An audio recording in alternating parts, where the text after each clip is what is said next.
O Eduardo eu conheci numa circunstância muitos anos atrás, não, muitos anos nem tantos, né. Bom, já o tempo passa rápido, né. O presidente Lula estava na cadeia, estava preso, e alguém me sugeriu que fizesse uma entrevista com o Eduardo. Aí eu fiz, ele falou coisas legais lá sobre distribuição de renda e tal. Ele estava naquele momento fazendo a migração do personagem anterior, que era o personagem Jovem Pan, era comentarista da Jovem Pan, para o personagem atual, né? Falava coisas interessantes. A gente fez essa entrevista e, como todo o conteúdo da TV 247 chegava ao presidente Lula pelos pendrives, o presidente Lula mandou para mim uma carta endereçada ao Eduardo, dizendo: ó, esse cara está falando coisas interessantes e tal. Aí eu falei com ele e tal, ele gostou e tal. E assim, quer dizer, ele passou a ser um interlocutor frequente. Tem até uma coincidência, a esposa dele interpretou a Dona Marisa naquele filme Lula, o Filho do Brasil. O Eduardo, que era um comentarista nosso, frequente tal, fazia lá um comentário semanal, e sempre numa relação saudável tal, veio na minha casa, fui na casa dele e tal, sem nenhum estresse, nenhum problema, até então, né? Bom, aí quando ele se torna, vamos dizer assim, objetivamente um cara que seria mais um concorrente, também direito dele, natural, é uma questão que faz parte do mercado, né? Vamos dizer assim, a gente vive numa sociedade capitalista, numa economia de mercado. Aí ele faz o canal dele, e ele até teve uma postura muito correta, quer dizer, quando ele contratou o Rodrigo Viana, que era um cara nosso, me ligou, perguntou, falou, não, claro, claro, ó, se é uma coisa boa para o Rodrigo, não vamos ter nenhuma oposição, né, nosso amigo e tal. Mas eu acho que ele teve alguns sinais que eu considero sinais de deslealdade, né, quer dizer, assim, quer dizer, em que sentido? Bom, vocês sabem que aqui nesse campo progressista já houve vários momentos de cooperação, de mais ou menos cooperação entre os canais. Né? Então, por exemplo, eu já tive parcerias assim, live com o Rovai, com o Kiko, com outros, com vários parceiros que vinham aqui frequentemente, sempre tentando promover o crescimento de todos. Né? O Eduardo, quer dizer, ele, talvez pela natureza de onde ele vem do sistema financeiro, aquela coisa, sempre diz, eu sou um ex-banqueiro, aquela coisa toda, né? Ele instalou um ambiente de competição nesse ecossistema. Né? Então foi uma coisa que, assim, nós, não apenas eu, isso é um sentimento geral, as pessoas começaram a ficar incomodadas com aquela coisinha dele botar tabela de audiência, quer dizer, ó, eu sou maior do que todo mundo, eu sou o gostosão, só eu sou foda, aquela coisa toda. Então é um comportamento de alguém que se coloca como o cara que vai ser o socialista, que vai salvar o planeta, né? Mas né, um pouco assim, pisar um pouco no pescoço dos rivais, né? Até aí também podia aparecer um movimento, vai, ele quer ser o maior, deixa ele ser o maior, tudo bem, até aí tudo bem. Mas eu acho que assim, quer dizer, por prepostos, por terceiros, ele começou a fazer um movimento de deslegitimar os veículos progressistas, né? Aí a gente ficava pensando, será que é por algum interesse político? Será que ele quer, vamos dizer assim, quer dizer, enfraquecer os veículos que têm um apoio mais claro em relação ao presidente Lula, porque o projeto político dele é outro? Vou dar exemplo concreto. Quer dizer, então, por exemplo, houve um movimento de dizer que os veículos progressistas não seriam independentes porque estariam recebendo recursos da SECOM, né, na gestão do Paulo Pimenta. E esse movimento era amplificado, aí ficava aquela coisa, não, só eu que sou foda porque eu sou independente, eu sou gostosão e tal, eu não aceito publicidade. Quando, na verdade, quer dizer, toda a mídia brasileira recebe recursos de publicidade pública, privada, programática, etc e tal, assinaturas. Esse é um modelo clássico dos meios de comunicação. Mas ele tinha uma preocupação em deslegitimar que veículos progressistas pudessem receber recursos de publicidade, né? Parecia a Folha de São Paulo, né? Eu lembro que quando houve o golpe contra a presidenta Dilma Rousseff, 12 de maio de 2016, ela deixa a presidência da República. O Michel Temer assume no dia 13 e no dia 14 a Folha de São Paulo faz uma matéria dizendo que tem que cortar a publicidade dos sites progressistas, né? Então era exatamente o que a Folha fazia, era um udenismo, né? No caso da Folha, assim, quer dizer, era na verdade uma prática de silenciar a concorrência ideológica, né? No caso do Eduardo, me parece uma coisa meio assim de um udenismo de esquerda, mas não existe udenismo de esquerda, porque todo o udenismo ele é na sua essência direitista. Então teve esse primeiro movimento. Aí eu falei, deixa quieto, vai, o cara também, ele não quer tal, ele quer se achar melhor porque não tem publicidade. Então, aí depois veio o segundo movimento. O segundo movimento foi quando ele falou sobre o negócio das big techs. Não sei o que, parará, as big techs tal. Aquela história que todo mundo conhece, quer dizer, por meio de um preposto, né? Dizer que só não houve a regulamentação das big techs porque tem sites levando dinheiro de big techs, quer dizer, que também é uma grande bobagem, porque todos os sites do Brasil têm publicidade programática, né?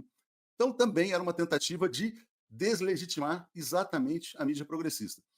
Aí, esse aí, na verdade, como foi um movimento mais violento, né, através dos prepostos, dos canais associados, esse ensejou uma resposta judicial. Aí vem o terceiro movimento agora, né, quer dizer, associado, quer dizer, a um veículo de comunicação, que é a agência pública, que, assim, olha, eu não vou ficar nessa onda de dizer assim, não, o meu dinheiro é melhor do que o seu, o dinheiro de A, de B, mas no caso dessa agência pública, objetivamente ela é financiada pelas ONGs do chamado imperialismo, vamos dizer assim, né? Aí esse veículo que se coloca como público, mas que não é absolutamente público, né? Faz essa coisa sobre a farra das bets, né? Esse negócio de bet para a gente é totalmente irrelevante. É a primeira vez, deve ser a primeira vez que eu estou falando aqui numa live a palavra bet. Nunca me interessei por esse assunto, né? Então, assim, quer dizer, aí você percebe o seguinte, quer dizer, peraí, é um movimento organizado. Aí o que, que eu fiz? Eu, objetivamente, quer dizer, como eu percebi que ele estava falando por meio de terceiros, né, e não diretamente, eu falei diretamente com ele. Eu mandei umas perguntas, né? Ele respondeu as perguntas, mandou áudio, etc e tal. E a gente deu uma matéria, né? A gente publicou uma matéria que algumas pessoas viram, algumas pessoas acharam correta, outras não gostaram, tal. O que eu achei muito engraçado, muito bizarro, foi assim, instantes depois da matéria ser publicada, ele publicar um post no Instagram dizendo que está sendo ameaçado, que se acontecesse alguma coisa com ele, que vocês já sabem o que foi. Então, queria dizer para o Eduardo o seguinte, quer dizer, o que eu posso mandar para ele agora é uma estatueta do Oscar, né? O cara é um grande ator, um excelente ator, né? E depois ele faz um vídeo também dizendo, quer dizer, é aquela coisa, é uma coisa assim, me pareceu até meio bolsonarista, sabe? Aquela coisa de você assim, do tipo assim, quer dizer, agredir e depois, quando recebe uma resposta, que na minha opinião foi branda, proporcional até, quer dizer, o cara sai rolando no gramado, se vitimizando. Quer dizer, eu achei assim uma coisa estranha. Então, foram 3 movimentos seguidos assim de uma certa deslealdade, né? E assim, outra questão também que eu acho que era importante, quer dizer, nós mantivemos parceria com ele aqui durante um bom tempo, estimulei quando ele cresceu, quando ele nasceu com esse negócio de curso. Acho que várias pessoas aqui da nossa comunidade compraram cursos porque nós ajudamos a divulgar, e tudo bem, era uma relação comercial, a gente a gente vendia e recebia uma comissão por isso, né? Então era uma operação comercial. Quando, na verdade, nesse ambiente de competição que ele instala nesse campo de uma maneira, a meu ver, extremamente agressiva, né? Coisa assim de banqueiro mesmo, né? Quando ele decide romper com isso, ele não me ligou, né? Foi uma secretária que ligou para uma pessoa com quem se lidava. Então, assim, não teve assim, pô, valeu, muito obrigado, você nos ajudou a crescer. Então, tem um pouco desse comportamento que eu acho que merece ser compartilhado, né? Porque é o seguinte, quer dizer, e outra coisa muito importante, quer dizer, isso esse negócio começou também porque eu acho que ele queria que todo mundo, na verdade, agora aderisse a esse movimento dele 99%. Somos 99%. Aí, porque começou assim, quer dizer, porra, o negócio é um sucesso tremendo, 200, sei lá, quantas mil assinaturas, 300 mil assinaturas, não sei quantas tem, não me importa. E aí ninguém noticia, ninguém da mídia burguesa e ninguém da mídia progressista. Se você faz, tem que ensinar isso. Eduardo, se você tem uma carreira política, se você quer entrar para a política, se não quer, ou se você quiser fazer uma ação coletiva, você chama os atores que você quer que se engajem com você para debater previamente. Né? Qual é o teor do manifesto? Então todo mundo concordou? Então a gente faz um manifesto coletivo, todos apoiam, todos lançam. E outra questão fundamental: qual é a política de uso de dados? Para onde vão os e-mails? Para onde vão os CPFs? Né? Existe uma blindagem desses dados? Porque só assim você pode querer que as pessoas colaborem com você. Não é assim, eu faço na frente, saio correndo e todo mundo tem que vir correndo atrás. Então, não é assim que se faz política. Né? Então, eu acho que essa é uma questão fundamental. Aí, outra coisa também, quer dizer, eu acho que esse manifesto também é um manifesto perigoso, não é um manifesto em si. Vamos olhar o momento brasileiro. Né? A gente está vivendo uma situação em que o presidente Lula vai disputar a reeleição em 26. Né? Nesse contexto, tem vídeos aí atacando o Gilmar Mendes. Será que é o momento mesmo assim de se. Eu posso ter várias críticas ao Gilmar, ao STF, etc. e tal. Será que é o momento de sair batendo no Gilmar, sair batendo no Congresso, sair batendo em todo mundo? Quer dizer, parece um novo lavajatismo, né? Quer dizer, então, no campo da imprensa, o que ele faz é o seguinte: eu sou melhor do que todo mundo porque o meu dinheiro é puro e o dinheiro dos outros é sujo. Acusar as fontes de financiamento é como dizer o seguinte: não, aquele cara lá é sujo porque recebeu doação da Odebrecht. Aquele lá é sujo porque recebeu doação da Andrade Gutierrez. Então, assim, quer dizer, primeira coisa, ele não é melhor do que ninguém, né? E os veículos de comunicação têm que ser julgados pela sua linha editorial, né? Eu acho que o 247 tem compromisso total com o Brasil, tem compromisso total com o desenvolvimento brasileiro e sempre teve do lado certo da história. Ele não esteve sempre do lado certo da história. Ele fez essa migração, ele fala que errou, que se arrependeu, etc e tal. A gente não precisou fazer esse malabarismo. Então, estivemos do lado certo da história. Acho muito estranho que ele venha num movimento recorrente de desqualificar os veículos de comunicação que têm maior compromisso com a reeleição do presidente Lula e maior compromisso com o desenvolvimento nacional. Então, é isso que eu posso dizer. Julguem o 247 pela linha editorial. Né? Agora, dizer que é mais limpinho ou é mais sujinho, eu tenho muito orgulho da nossa equipe. Eu acho que a gente tem aqui 50 pessoas aqui muito comprometidas com o Brasil. Eu acho que é isso que eu posso dizer a respeito disso. Então é isso, quer dizer, achei muito engraçado ele fazer um vídeo se vitimizando, dizendo, não, veja bem, olha, já não sei mais se eu vou para a manifestação, porque colocaram a minha foto, né? Como se ele não fosse um cara conhecido, né? Um cara que vive se exibindo, postando imagem no Instagram, vai reclamar de uma foto, uma matéria no Brasil 247. Pelo amor de Deus, né? Então, assim, quer dizer, vamos ser sérios e vamos tratar as coisas com seriedade. Eu acho que, assim, quer dizer, Todo mundo tem a sua história jornalística. Eu já errei, né? Todo mundo já cometeu erro aqui, acolá, tal. Agora, tem uma campanha. Tem uma campanha, tem atores aí perigosos agindo nessa campanha, e a gente tem que tentar entender por que existe essa campanha. Qual é a motivação que está por trás disso? Na primeira onda sobre o SECOM, a gente deixou quieto. Na segunda onda, quando veio aquela leviandade, no caso lá do PL 2030, do Google, a gente entrou com ação judicial civil e criminal. Nessa terceira onda, é a primeira resposta que a gente faz, que a gente considerou moderada, inclusive moderada e branda, né? E proporcional. Toda vez que vier um ataque, vai haver uma resposta. Se houver um novo ataque, vai ter uma resposta. Agora, vocês vão ver o seguinte, quer dizer, vocês não vão achar que na nossa história a gente ter atacado nenhum jornalista, nenhum veículo de comunicação do campo democrático. A gente já criticou jornalistas que apoiaram o golpe de Estado, enfim, e talvez até de maneira exagerada, porque muitos desses jornalistas depois mudaram suas posições, mas nunca houve críticas a jornalistas que apoiam o lado certo da história. Sem considerar a possibilidade realmente de uma ação dolosa de enfraquecimento da mídia independente, o que é terrível, porque a quem interessa esse tipo de ataque. Por quê? Você coloca, tem também que considerar uma outra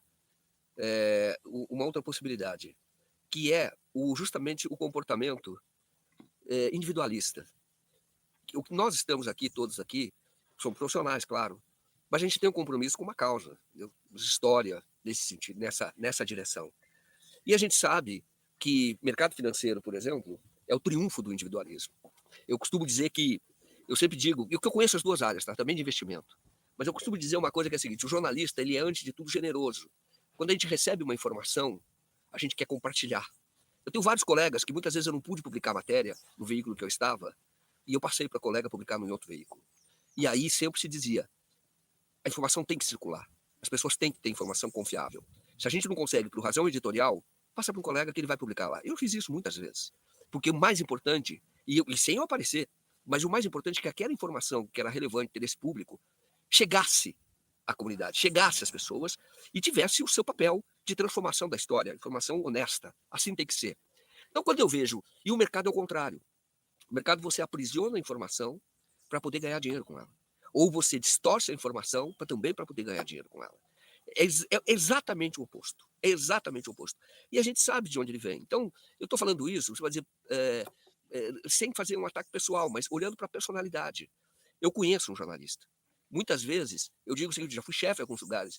Eu conheço um jornalista pelo olhar. Quando ele chega de uma apuração, por exemplo, ou quando ele lê uma notícia, quando ele toma conhecimento de uma notícia, a empolgação, a vibração, o desejo de contar aquela história e de saber que ele pode estar participando de um momento que tem relevância. Eu conheço um jornalista, quando tinha a redação, as pessoas ficavam juntos, quando ele entrava na redação e você via, ele tem uma matéria boa, pelo olhar, pela empolgação. E não era só pela remuneração, era pelo compromisso com o fato. É isso que nos move, é isso que me move. Então, quando a gente critica, por exemplo, a TV Globo, ou onde eu trabalhei, quando a gente critica a Veja, onde eu trabalhei, a gente está criticando porque é de interesse público, porque a gente percebe que ela tem uma atuação de porta-voz da elite e de um projeto econômico que exclui a maioria da população. E a gente, então, ele tem obrigação de fazer essa denúncia porque nós não somos acima de crítica, nós jornalistas. Agora, quando eu vejo que isso está tentando enfraquecer uma mídia, que é uma mídia que está fazendo a diferença no Brasil, tem vários casos que eu fiz que eu posso citar. E que eu fiz porque é mídia independente. E não foi só aqui no 247, porque é mídia independente. Então, eu acho muito importante que o jornalista tenha, antes de tudo, um compromisso com a causa e não consigo próprio. Não consigo próprio. Entendeu? Então, quando eu passo matéria para outra pessoa que eventualmente eu não pude publicar, e não é aqui no 247, porque isso não existe. Eu publico que aqui realmente eu me sinto muito à vontade. Mas isso sempre ocorreu, porque eu sou jornalista. Entendeu? Eu não vou ganhar dinheiro aprisionando informação, nem atacando sem necessidade, quando é por uma causa. Porque não se dá esse olhar, que é um olhar de jornalista, e como o Léo, quando me contratou, quando eu estava aqui, ele falou: o que você quer fazer? Não sei o que e tal. Eu falei: eu vou ser repórter. Aí você falou: mas você já tem experiência, não, pode ter outra função, não sei o que, etc. Você é repórter. Eu falei: porque a reportagem, ela é a essência do jornalismo. E você, e sempre, todos nós trabalhamos em cima de alguma informação que vem por alguém que está reportando, que tem esse compromisso. O que eu quero dizer é que todos nós temos que trabalhar por uma causa. E pode ter certeza que hoje a causa não é atacar mídia independente. Essa não é a causa. Isso está Não, mas você atendendo a sabe, outro interesse, que eu não sei ainda qual é, mas pode ser do próprio individualismo. É um individualismo, sim, e uma pessoa do campo progressista me falou o seguinte, quer dizer, olha, para que esse modelo dele dê certo, que ele quer se mostrar como o mais puro dos puros no mundo das impurezas, vamos dizer assim, ele tem que ficar sempre, na verdade, ativando o e-mail marketing ao máximo, né? Para atrair, porque as pessoas entram lá. Você entra numa academia de ginástica, você faz 2, 3 meses, depois você para, tal. E aí você tem que estar sempre renovando a base, é uma coisa meio ensandecida. E para que isso funcione, quer dizer, ele tem que se consolidar nesse campo, né? Quer dizer, então ele tem que ser o dono desse pedaço da esquerda para depois ir crescendo. Eu queria dizer que eu tenho muito orgulho de integrar a equipe do Brasil 247. Estou aqui nesse veículo de comunicação desde 2014, durante a reeleição da presidenta Dilma. Trabalhei como editor da Home Nacional durante a reeleição da presidenta Dilma. Trabalhei durante a prisão do presidente Lula e perseguição ao presidente Lula, a prisão dele. Acompanhamos os famosos pendrives sendo entregues ao presidente Lula, que era a forma de comunicação dele com o mundo exterior e principalmente com o campo progressista. Eu me lembro, Léo, no primeiro encontro 247 com assinantes que foi realizado lá na Casa do Saber, em São Paulo, o Eduardo Moreira estava lá. Ele tinha acabado de chegar do MST, tinha feito uma imersão no MST, estava muito empolgado porque tinha feito um documentário e muitas imagens sobre a dinâmica de funcionamento dessa organização social brasileira e dentro desse contexto de reposicionamento político e ideológico que você citou aí, né? E de lá para cá, de lá até um determinado período, nós acompanhamos dentro do 247 o crescimento da pessoa do Eduardo Moreira, né? Ele ocupava um espaço relevante. E você se lembra, Léo, que internamente essa decisão de promover o Eduardo Moreira, ela não era um consenso dentro do 247, se é que eu posso falar isso aqui ao vivo. E você patrocinou isso, porque você achava que era importante, e de fato foi muito mais importante para ele do que para o 247, do ponto de vista de, bom, tudo bem, ele tem análises, fez aqui, contribuiu, coisa, mas houve um crescimento muito grande da envergadura, do conhecimento, entre o campo progressista desse nome, e isso se deu a partir do 247. Então, foi generoso do 247, apesar de ser uma relação comercial, mas você abriu portas, né? Então, eu vejo uma coisa, não gosto muito de ingratidão. Como você abriu uma oportunidade, isso acho que deveria ter sido levado em conta na ponderação dessa questão de rivalidade, que eu acho também que é ruim para o campo progressista. Há espaço para todas as visões. Aqui a gente não se dedica a atacar outros veículos, a gente se dedica a trazer informação. Essa coisa diminui o veículo, fica parecendo picuinha, sabe? Fala muito mais sobre quem está atacando do que sobre quem é atacado. Também mostra que o 247 tem uma posição que ela não mudou ao longo do tempo. Desde quando surgiu, os princípios editoriais que norteiam a atuação jornalística desse veículo são os mesmos. E eles se confundem com o que é defendido, por exemplo, pelo presidente Lula. Soberania nacional, combate à desigualdade, né, desenvolvimento industrial, tudo isso. E talvez esse alinhamento, ou o 247 sendo visto pela importância que tem como a defesa do governo Lula, que desagrada a um percentual da população, não sei que objetivos tem por trás, se é um projeto pessoal, um projeto político, né? Eu vejo muito uma coisa assim, eu não gosto muito de veículos que são pessoalizados, e eu acho que no caso ali, o veículo está muito personalizado na figura do Eduardo Moreira. Respeito ele, assim, o veículo, tem colegas jornalistas que trabalham no ICL, que eu tenho relação, respeito, Chico Sá, por exemplo, é um grande escritor, um grande nordestino, que eu respeito muito, e outros jornalistas lá, Rodrigo Viana, nosso colega aqui de bancada, que já foi, mas acho muito ruim que se instale um ambiente de desunião entre os veículos da mídia progressista, porque a gente já enfrenta uma batalha muito encarniçada e desigual com os veículos da mídia corporativa. Nós não precisamos de inimigos no nosso campo. Não, e é interessante, porque é curioso, né? Porque hoje a gente sofre ataques mais dele especificamente, desse veículo, e os ataques que eram muito intensos da mídia corporativa no passado cessaram, né? Essa campanha, por exemplo, para desmonetizar veículos como 247, quer dizer, que existiu na Folha, existiu em outros veículos, meio que desapareceu, né? Eles já nos assimilam, né? Quer dizer, como um veículo de comunicação consolidado. Mas, enfim, quer dizer, é só ali que tem esse problema, hoje em dia, né? E em outros, assim, quer dizer, periféricos a esse mesmo personagem.